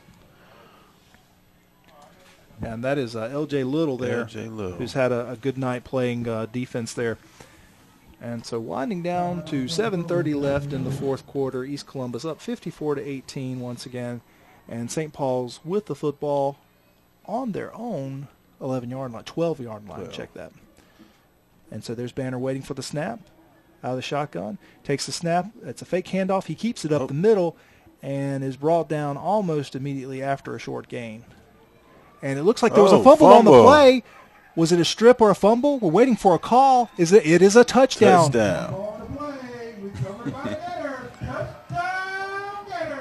They changed quarterbacks that play. I believe they did. We couldn't see exactly what happened, but Henry Baldwin either stripped or picked up the football to give East Columbus their 3rd fumble return for a touchdown tonight. East Columbus High School with 3 fumble returns for touchdowns against the St. Paul Bulldogs. Now with a 60-18 lead with 7 minutes and 8 seconds left to go in the fourth quarter. We'll have to look at that on replay. We couldn't exactly see what happened, but it was it looked like it may have been a strip. I didn't see the ball on the ground. And here's Martin getting ready to punt. The point after. Low snap, and it's blocked. Blocked. Number 34, Damian McMillan came through and blocked that one cleanly. So good job there by McMillan and the St. Paul's defense. Yeah, I think that was a strip that time because the refs didn't even know what was going on. Yeah, it's interesting because the referee was looking at the side judge, and they were trying to figure out exactly what happened. It was kind of a bang-bang play, and they kind of looked at each other and conferred for just a split second, and then the arms went up, and we have our 3rd fumble return for a touchdown. I'll tell you what, if it was a strip, that takes a lot of strength to reach in there and grab that ball away from somebody that's trying to protect it. Okay, so still waiting, folks, on that West Columbus South Robinson score. They were in overtime, tied 6-6. Very important game for West Columbus.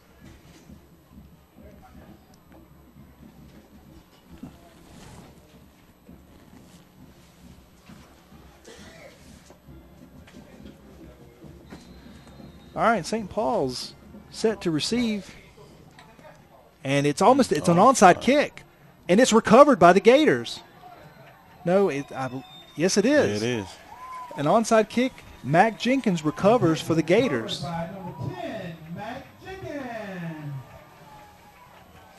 So I don't know if that was intended, and I see some conferring going on with coaches and the kicker.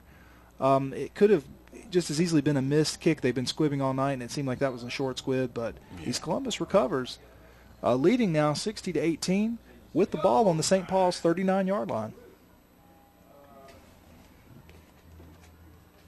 South Robinson 12, West Columbus 12, double overtime.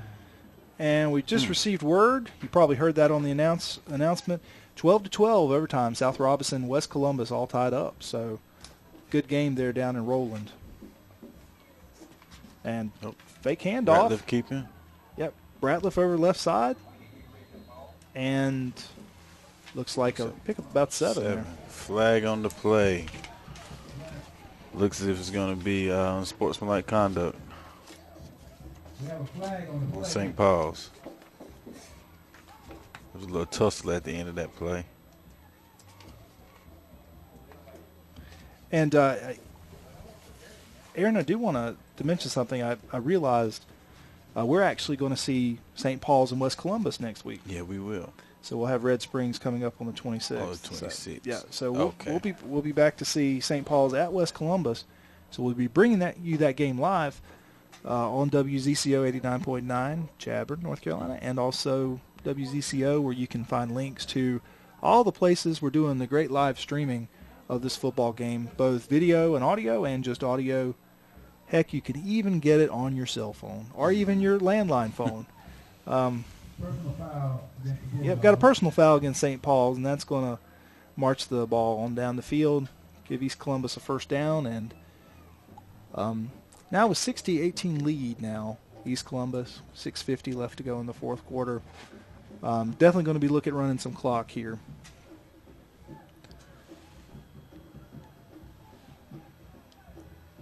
And Ratliff getting the play. And we've got Britton Spalding as well as, check that, Greg Melvin and Britton Spalding in the backfield with Ricky Ratliff. And they're going with a 2 tight end set now.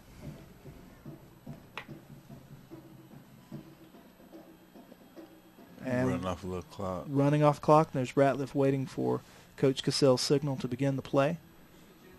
And again, good clock management by Coach Cassell. And here is the snap. And it's a handoff now to Britton Spalding. He's looking for a little bit of running room, and he's not going to find it. No gain. No gain on the play. And that's number 44, Gabriel Washington, there on the tackle. Good job there by the right side of the St. Paul's defense. We're going to see a little bit of... And so, again, quickly back on the line, and now the clock is running. We're at 5:55 to go in the fourth quarter. Ratliff once again waiting for the signal to run the play. 5:46 now left to go. And here's the play. Shotgun snap to Ratliff. He takes it, hands it off to, looks like that is going to be... Number 22. Yeah, that's Jalen Dumas. And he gets a good run up over the left side of the line. And that's going to bring up second, and we'll call it 2 from where we are.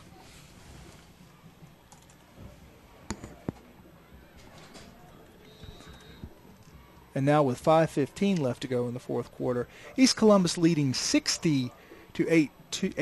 That is 6-0 to 1-8. And East Columbus has been in control of this game since 2 back-to-back fumble returns for touchdowns, and we have had since then a 3rd fumble return for a touchdown. So East Columbus 18 points off of 3 St. Paul's fumbles. And all 3 of those were for touchdowns, right? All 3 for touchdowns. Okay. So if you've put the ball on the ground tonight, it's been in the end zone. And we got a measurement here. We got a first down. It's going to bring up 1st and goal for East Columbus. And with 5:11 left in the fourth quarter, East Columbus knocking on the door. It looks like East Columbus is going to move to 5-4 and position themselves nicely in the Three Rivers Conference. So here's Ratliff waiting for clock to wind down a few ticks. And he's got Britton Spalding with him and Jalen Dumas. And here is the snap. And it's Britton Spalding over the right side and picks up maybe a yard or 2. Going to bring up 2nd and goal. Met at the line by number 34, Damian McMillan. So, Aaron, when you think about the game, what strikes you the most about this game for East Columbus?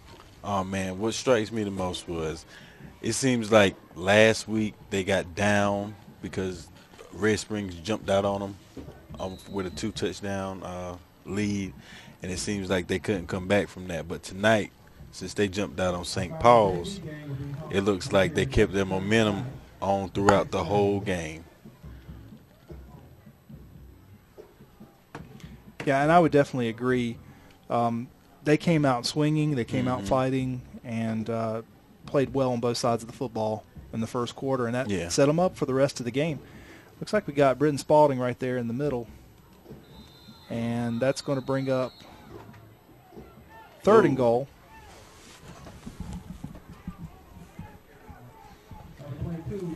And we've got number 7, Greg Melvin, coming into the game. Going to tap number 22, Jalen Dumas, and he's going to come off for a well-deserved rest.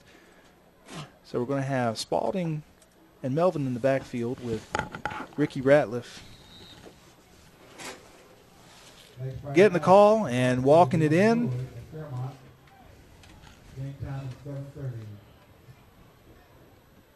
And waiting for a few more ticks of the clock. We're at 3:10 now left to go in the fourth quarter. East Columbus leading 60-18. And first and goal on the St. Paul's 5-yard line. And here's the play. Ratliff waiting for the snap. Takes it. Hands it off quickly. Britton Spalding. He gets outside. He cuts up the middle and stopped just short of the goal line. That was a good hard run.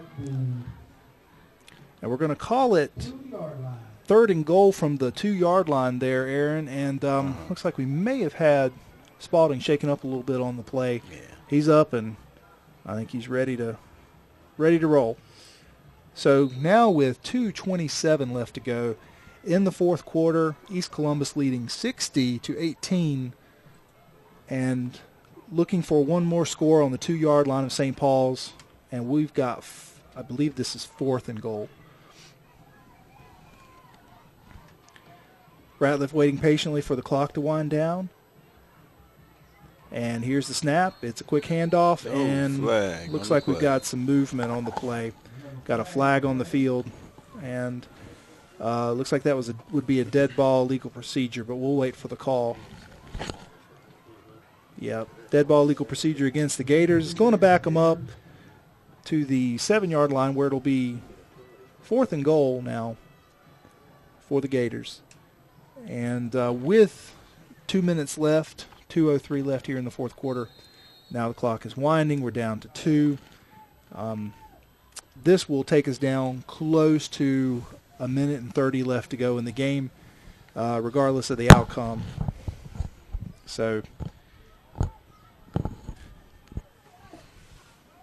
Ratliff waiting for the signal from his coach to run the play. You got Melvin in the backfield as well as Britton Spalding. And here's the snap. It's a handoff to Spalding up the middle. He's got a little room to run outside. He gets loose. Looks like he got in there that time. And he's going to be just short. Oh. Just short.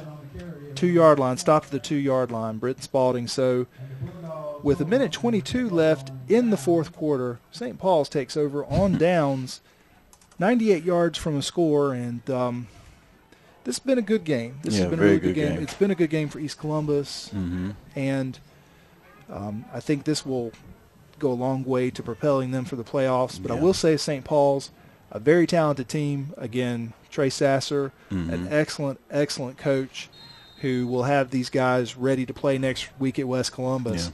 So we're looking for a really good game next week. And, of course, West Columbus, we're waiting to see how they're doing at South Robinson. It was tied 12-12 in double overtime. But that will be a good game next week between West Columbus and St. Paul's. Yeah, so here's the snap, and we've got Kane Banner on the keeper around left side. He gets a little bit of room, makes a move, spins, and brought down close to the 16-yard line. And I think East Columbus, they have Fairmont and South Robinson coming up for the last 2 weeks of the season. And I think those 2 games depend on their playoff hopes. And would love to see all our teams make it to the playoffs this year. We would. Of course, I don't know where we would go. We'd have to pick one. That'd be hard. That'd be hard to do. All right, under a minute now left to go here in the fourth quarter. And Kane Banner, who has had a good game under center, or I should say about 5 yards back of center, hands off to Williams, who is taken down. And that's number 11, Henry Baldwin, who scored the last fumble return. I can't just say the fumble return for a touchdown. I have to say which one. Scored on the last fumble return. That's Henry Baldwin. And we're looking at 30 seconds. I think St. Paul's may try to run one more play. And that's going to be it for this game. Okay. Here's Banner with the handoff right up the middle to Williams, and that's going to do it. That'll be it. So East Columbus uses 3 defensive touchdowns on their way to a 60-18 victory over the St. Paul's Bulldogs, a very talented St. Paul's Bulldogs team. And East Columbus will come over to the sideline, we'll shake hands, and that's the game. Yeah. So good job, East Columbus. Congratulations Great job. to Coach Cassell and also all the coaches and the players.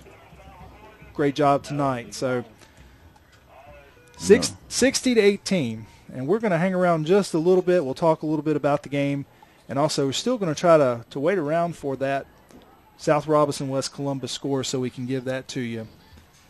So any closing thoughts, Aaron, while we're thinking about the football game here?